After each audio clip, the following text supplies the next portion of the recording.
अस्सलाम वालेकुम गाइस, कैसे हैं आप। उम्मीद करते हैं आप सब खैरियत से होंगे, खुश होंगे और हमारी दुआ है कि हमेशा खुश रहें, हंसते और मुस्कुराते रहें। मेरा नाम है रहमान अनवर और मैं हूं मोहम्मद सैयद और मैं हूं ज़फ़र इकबाल। और आज हम जिस वीडियो पर रिएक्ट करने जा रहे हैं, इस वीडियो का टाइटल है इंडिया सेंड्स हेल्प फॉर फ़लस्तीन। तो देखते हैं वीडियो। अगर वीडियो पसंद आए वीडियो को लाइक, चैनल को सब्सक्राइब ज़रूर कीजिएगा। करते वीडियो स्टार्ट और देखते हैं। नमस्कार and welcome you world affairs. मैं हूं प्रशांत धवन। नाउ रिसेंटली आप लोगों ने सुना होगा कि भारत ने अब हेल्प भेजनी स्टार्ट कर दी है फ़िलिस्तीन के लिए। जी हां, फ़िलिस्तीन के लिए, क्योंकि इजराइल ने ना सिर्फ गाज़ा पट्टी पर, अब वेस्ट बैंक पर भी बॉम्बिंग करनी स्टार्ट कर दी है। यहां पर आप देख पाओगे इस पे article, medical supplies, disaster relief, food items, बहुत सारी हेल्प इंडिया भेज रहा है वॉर टोन गाज़ा के लिए। और यहाँ पे आप देख पाओगे ये जो हेल्प हम भेज रहे हैं ना, ये भेज रहे हैं थ्रू इजिप्ट। ऐसा नहीं है कि सीधा जो ये प्लेन यहाँ पे आप देख पा रहे हो, जो इमेजेस आपके सामने हैं, ऐसा नहीं है कि जो ये सारी सप्लाईज हैं सीधा जाएंगी गाजा में, क्योंकि ये पॉसिबल होगा नहीं। वॉर सिचुएशन वहां पर बनी हुई है। नॉर्दर्न गाजा में इस वक्त इजराइल हैवी बॉम्बिंग कर रहा है। तो ये सब जो मेडिकल एड है 32 टन की, ये पहले हम भेजेंगे इजिप्ट में। इजिप्ट में एक एयरपोर्ट है अल अरीश के नाम से, पहले ये वहां पर पहुंचेगा। उसके बाद ना इजिप्ट के रास्ते ये हेल्प पहुंचेगी गाजा में। और देखो मैं आपको मैप पे दिखाता हूं। अभी के लिए स्थिति ऐसी है कि जो नॉर्दर्न गाजा का एरिया है, ये वाला जो पूरा एरिया है, यहां से लोग भाग के जा रहे हैं सदर्न एरिया के पास। इंडिया बेसिकली क्या करेगा कि इजिप्ट के थ्रू ये जो हेल्प है ये उन लोगों को प्रोवाइड करेगा जो भाग कर यहां से यहाँ पे आ रहे हैं। इनमें देखिए कई लोग हैं जो बुरी तरीके से चोटिल है, कई लोग हैं जो एक लिम्ब खो चुके हैं, क्योंकि इजराइल अग्रेसिवली बॉम्बिंग कर रहा है नॉर्दर्न गाजा में। और अभी तो देखिए इजरायली टैंक्स ने नॉर्दर्न गाजा में एंट्री करी नहीं है। एक बार इजरायली टैंक्स भी यहां पर एंटर कर गए तो उसके बाद क्या स्थिति होगी हमें पता नहीं है। और अगर यहां पे आप पूछ रहे हैं कि क्या सारे सिविलियंस नॉर्दर्न गाजा से सदर्न गाजा में जा चुके हैं, तो इसका आंसर है नहीं। याद रखिएगा इजराइल ने 11 लाख लोगों को यह कहा था कि यहां से नीचे साउथ की तरफ चले जाओ, तो ऑब्वियसली 11 लाख के 11 लाख लोग बिल्कुल इमीडिएटली नहीं जा पाएंगे। कई लोग हैं उनको उम्मीद है कि लास्ट मोमेंट पर वॉर टल जाएगी, वो लोग सेफ रहेंगे, तो वो लोग अभी भी यहाँ पे है। तो सिविलियन कैजुअलिटीज देखिए गाजा में अभी बहुत ज़्यादा बढ़ सकती है, और इसलिए इंडिया ये मेडिकल सप्लाईज भी भेज रहा है। क्योंकि अगर देखो हम इस पूरी कॉन्फ्लिक्ट में ना, ऐसा नहीं है कि किसी के साथ खड़े हैं। हम एक बात मानते हैं, इंडिया का एक स्टांस क्लियर है, टेररिज्म रुकना चाहिए। जो इनिशियली इजराइल पे अटैक हुआ था वो एक टेरर अटैक था, बट अब देखिए इजराइल हमास को ख़त्म करने के लिए जब बड़ा ऑपरेशन यहाँ पर करेगा, ह्यूमैनिटेरियन क्राइसिस सामने आएगा, तो लोगों की मदद करने के लिए तो इंडिया हेल्प करेगा ही। इससे पहले आपको याद होगा जब टर्की में भूकंप आया था तब हमने टर्की की भी हेल्प करी थी। Even though Turkey as a country बहुत सारे एंटी इंडिया स्टेप्स उठा चुका है इन द पास्ट, तो जो इंडिया आज के समय कर रहा है ये सरप्राइज की बात नहीं। और अभी पॉसिबिलिटी है कि इंडिया और ज्यादा बड़े स्केल पर हेल्प भेजेगा टू फिलिस्तीन। रीजन मैं आपको बताता हूं। इस मैप में यहाँ पे आप देख पाओगे मैंने हाईलाइट कर रखा है फिलिस्तीन को। फिलिस्तीन एक्चुअली ये भी है, ये वाला पार्ट, और ये यहाँ पे जो आपको दिख रही है गाजा पट्टी, ये भी फिलिस्तीन का ही पार्ट है। तो अभी के लिए देखिए इजराइल गाजा पर बॉम्बिंग कर रहा था, मगर रिसेंटली पहली बार देखा गया इस पूरी कॉन्फ्लिक्ट में जब इजराइल ने वेस्ट बैंक पर एक जो मस्जिद है वहां पर बॉम्बिंग कर दी, ये कहकर कि कई मिलिटेंट्स वहां पर छुपे थे। ये मैं कहूँगा एक बहुत ही बड़ा एस्केलेशन है। पॉसिबिलिटी है कि अब हिजबुल्लाह जो ऊपर लेबनान में एक्टिव है ये भी अटैक कर सकता है इजराइल को। बेसिकली आज के समय ना इस पूरे रीजन पर बड़ी कॉन्फ्लिक्ट का खतरा मंडरा रहा है, और मुझे लगता नहीं है कि वर्ल्ड पावर्स इसको रोक पाएंगी। पहले तो मैं आपको आर्टिकल्स दिखाता हूं जहां पर यह बात मेंशन करी गई है कि वेस्ट बैंक में जो मस्जिद है उस पर इजराइल ने बॉम्बिंग करी है। यहां पे आप देख पाओगे इजरायली न्यूज आउटलेट का आर्टिकल है, Israeli defence force carries out air strike on terror cell at Jenin mosque. Now Israel का कहना यह है कि इस मस्जिद पर ना बहुत सारे आतंकवादियों का कब्जा था, और इस मस्जिद के जरिए ये लोग एक बड़ा अटैक प्लान कर रहे थे इजराइल पर फ्रॉम द वेस्ट बैंक। यहाँ पे आप देख पाओगे ये एक केंद्र बन चुका था आतंकवादी हमलों का, ये इजराइल ने कहा है और जस्टिफिकेशन दी है कि क्यों इन लोगों ने इस मस्जिद पर बॉम्बिंग करी। मगर ऑब्वियसली जो इस्लामिक वर्ल्ड है वो मान रहा है कि इजराइल ये बहाने बना रहा है। एक्चुअली में अब ये जो प्लेसेस ऑफ वर्शिप है उनको भी टारगेट कर रहे हैं, उनको भी बॉम्ब कर रहे हैं, और इसीलिए देखो माना जा रहा है कि ये कॉन्फ्लिक्ट फैल सकती है। और इसी वजह से हम एक ट्रेंड ये भी नोटिस कर रहे हैं कि जो बड़ी ग्लोबल पावर्स हैं ये धीरे धीरे इजराइल के आसपास आई मीन इस रीजन में अपनी नेवी डिप्लॉय कर रही है, क्योंकि अभी हमको पता नहीं यहाँ पे क्या होने वाला है।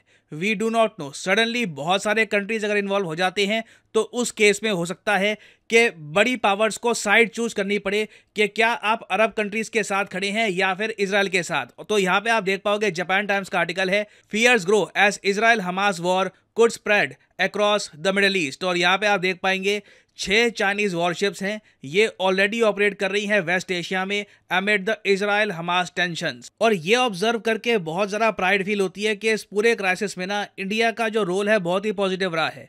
मैं आपको बता दूं, अभी तक चाइना ने ऑपरेशन अजय जैसा कोई भी एक बड़ा स्टेप नहीं लिया है। इंडिया ने by the way operation Ajay के अंडर ना सिर्फ इंडियंस, कई नेपाली सिटीजन्स को भी इजराइल से निकाला है। आपको पता होगा ऑपरेशन अजय के अंडर कोशिश की जा रही है कि जो भी सिविलियंस हैं हमारे, उन्हें हम इस रीजन से बाहर निकालें ताकि उनकी जान को कोई जोखिम ना आए। इस टाइप का ऑपरेशन यूएसए ने बहुत ही लेट स्टार्ट किया था, बहुत सारी आलोचना के बाद। और इन द फ्यूचर पॉसिबिलिटी है कि जो सप्लाईज हम भेज रहे हैं गाजा में थ्रू इजिप्ट, हो सकता है कि वेस्ट बैंक में ये जो एरिया है यहाँ भी हम सप्लाईज भेजें थ्रू जॉर्डन। अगर सिचुएशन बहुत ही ज़रा खराब होती है, that can also be seen. तो अभी देखिए इस टॉपिक से रिलेटेड कुछ और डेवलपमेंट्स आती हैं जो इवेंचुअली आएगी, उस पर बाद में एक अपडेटेड वीडियो मैं आपके लिए ले आऊँगा।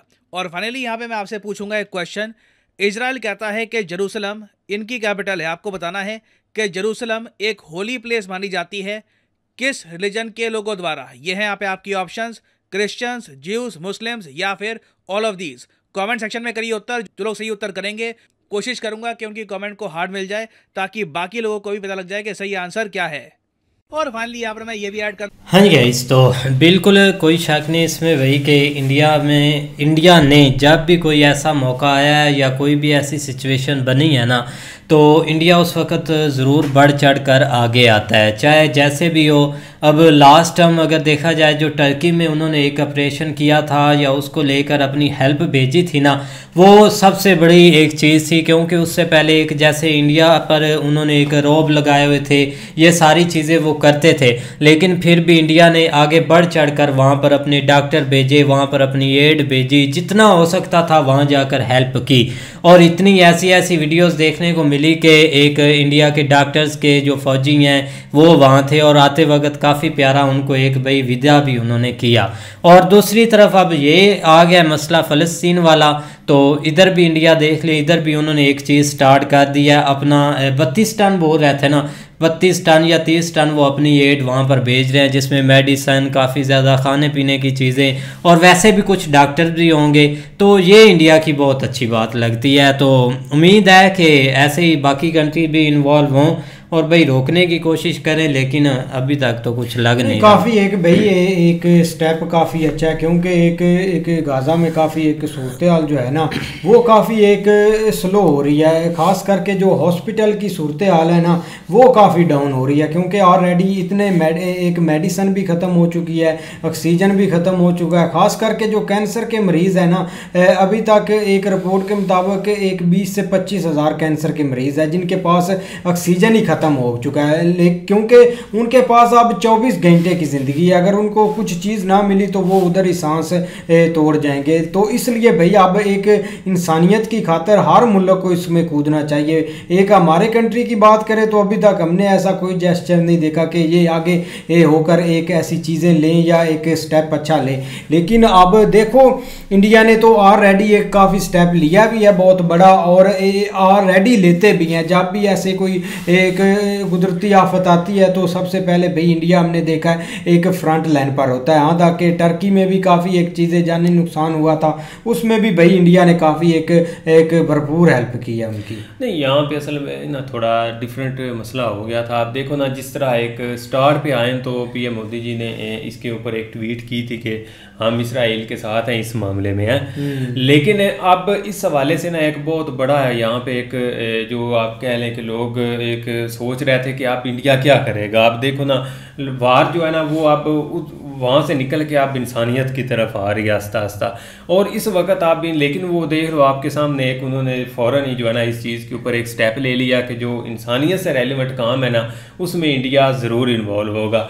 अब दूसरी तरफ ट्वीट के ऊपर आ जाए, जो उस वक्त एक मामला बना था ना, वो ये था कि हमास का था, क्योंकि वो एक ग्रुप है जो कि मैं तो भी शुरू दिन से यही आपको कह रहा हूँ कि वो एक ग्रुप की तरफ से ये चीज़ हुई है, जिसकी वजह से सारा नुकसान जो है ना अब इसराइली पीपल और फ़लस्तीनी पीपल को जो है ना वो झेलना पड़ेगा। और उसके रिजल्ट भी आपके सामने आ रहे हैं आस्ता आस्ता। अब यहाँ तक ये मामला हो गया कि कल सारा दिन वो लगे रहे, किसी टाइम वो बॉर्डर खोल देते थे, किसी टाइम जो है ना वो बंद कर देते थे, कुछ चीज़ें जाने देते थे, कुछ जो है ना वो रोक लेते थे, क्योंकि ऊपर से थ्रेट था कि किसी वक्त भी कुछ ना हो जाए। लेकिन ये कि अब आस्ता आस्ता जिस तरह कंट्रीज़ ने जो है ना वो मतलब स्टार्ट कर दिया है एक राफ़ बॉर्डर से, कि वहाँ से जो है ना वो चीज़ें लोगों के लिए भेजें, जिसमें खास कर जो है ना वो पानी की वहाँ पे बहुत ज़्यादा ज़रूरत है, खाने पीने की चीज़ों की तो ज़रूरत है ही, मेडिसिन वहाँ पे बहुत ज़्यादा इंपॉर्टेंट है, क्योंकि जो हॉस्पिटल वाला सीन हुआ है ना उसकी वजह से बहुत सारी चीज़ें अब ख़राब हो चुकी हैं। तो लेकिन ये कि भाई देखें तो बहुत एक ग्रेट स्टेप है इंडिया की तो अब एक खुल्ला आप देखो ना, वार को खींचना चाहते हैं सब कंट्री मिलकर। जो जिन्होंने बीच में कूदना था वो ताकत की बात आ चुकी है, क्योंकि वेस्ट बैंक में ये कभी नहीं हमला इनको करना चाहिए था, क्योंकि हमास अगर ये जैसा ये बोलते हैं कि हमास इधर गाजा में बैठी है, एक वेस्ट बैंक में हमने कोई ऐसा एक्शन नहीं लेना, लेकिन उधर भी उन्होंने चीज़ें स्टार्ट कर दी है, बमबारी और हर चीज़। लेकिन जो सबसे पॉइंट नोट करने वाला है ना वो एक चर्च पर आता है, क्योंकि इन्होंने चर्च को जो एक स्ट्राइक से उड़ाया था ना, उसमें एक क्रिश्चियन पीपल भी काफ़ी उनकी मृत्यु हो चुकी थी। तो वो सबसे एक चुकन्ना देने वाली बात है, वो उस पॉइंट को सबसे ज़्यादा लोग फ्रंट पर रख रहे हैं कि ये वार खींचना चाहते हैं, क्योंकि आज प्यूटन का ओपनली उसने स्टेटमेंट दिया कि मैं ये इस्लामी ममालिक के साथ खड़ा हूँ, क्योंकि इन्होंने बातें तो काफ़ी की है, अगर किसी में हिम्मत है तो आगे फ्रंट पर आए, हम उसके साथ है। ऑलरेडी उसने भैया अपना फॉरेन मिनिस्टर ईरान में आज उसने लैंड भी कर लिया है, तो ये काफ़ी आगे चीज़ें खींचने वाली की तरफ जा रही हैं, क्योंकि इन्होंने वेस्ट बैंक में जो एक हमला किया ना वो खुल्ला एक हिजबुल्लाह को चुनौती है कि आप भी कूद सकते हैं अगर चाहते हैं तो क्योंकि मामला खींचना चाहते हैं, आगे बातें बढ़ती जा रही। उधर भी मौका मिल गया, इधर पुतिन को भी इस चीज़ का मौका मिल गया, क्योंकि उसको एक रास्ता नहीं मिल रहा था कि ये कोई थोड़ा सा इनकी डायरेक्शन चेंज हो, इनका थोड़ा सा ज़हन चेंज हो। लेकिन ये कि वो हो गया, अब वो सारा जो है ना वो फोकस अमेरिका का इस वक्त या बाकी बड़े जो कंट्रीज़ है ना उनका यही है कि आप भी साइड के ऊपर वो झुकाव कर रहे हैं या कोशिश कर रहे हैं कि इधर, लेकिन उधर एक दफ़ा मामला ठंडा हो गया, जिसका फ़ायदा जो है ना वो रशिया ज़रूर उठा रहा है, क्योंकि अब वो 1-2 दिन बाद 3 दिन बाद सिर्फ बयान दे देता है कि वो मैं खड़ा हूँ, मैं ये हूँ, मैं वो हूँ, ठीक है ना। नहीं उसने स्टेटमेंट ठीक दी है, क्योंकि ईरान खुल्ला बोल रहा था कि मैं ऐसा कर दूंगा वैसा कर दूंगा, वो तो अगर उन्होंने बोला कि भाई तू वाकई बोल रहा है तो आ जाओ, हम आपके साथ हैं। एक फॉरेन मिनिस्टर भेजना कोई छोटी सी बात नहीं होती। हाँ कुछ नहीं होना, सिर्फ ये कि आप देखते जाएं कि आगे होता है। हम तो यही चाहते हैं कि भाई ये चीज़ यहाँ पे स्टॉप होनी चाहिए, जिस तरह हम वो चाहते थे कि वो नहीं इतना लंबा काम यार स्टॉप। देखो ना सब ने एक पहले तो एक गुस्से में आए थे, इन्होंने स्टेटमेंट दागी थी कि हम इनको ख़त्म करना चाहिए, लेकिन जब इनको पता चला यार ये तो हाथ से मार रहे हैं, छोटे छोटे मासूम बच्चों को मार रहे हैं, तो तब एक जो बीच में कंट्री कूदी है ना उनकी कोई सुन ही नहीं रहा। वो यही बोलते हैं कि एक मतलब कि हर चीज़ ख़त्म हो जाए, इस दफ़ा एक साइड पर हर चीज़ लगनी है। अब देखो कौन आता है, क्योंकि हर बंदा अपनी नेवी एक जो चाइनीज़ ने एक 6 शिफ्ट भेजे हैं ना, 6 तो वो भी काफ़ी चुकन्ना देने वाली बात है। उन्होंने भी भेज हाँ वो भी साथ तो हर कंट्री कूद रहा है आपस में। अब तो एक साइड चुनने वाली बात है कि मैं इसके साथ हूँ, मैं इसके साथ हूँ, और आपस में ये फिर बलाक लड़ेंगे, बलाक जाहिर बात है। अब एक जो बेचारे पीस रहे हैं उनको तो क्या पता। यहाँ पे मुझे लगता है कि इंडिया तो बिल्कुल इस दफा भी फिर पीछे ही है अभी तक। ठीक है, अगर आप वो बढ़ के आए हैं तो सिर्फ ये एड के लिए है यार, इंडिया की हेल्प के लिए। इंडिया को क्या जरूरत है, मैं वही कह रहा हूँ ना कि वो पहले वाली वही स्ट्रेटजी होगी कि भाई। और लेकिन ये कि आ जाके लोग बहुत ज़्यादा जो बात करते हैं ना वो भी पीएम मोदी जी की ट्वीट के ऊपर करते हैं कि उन्होंने खुल के क्यों किया।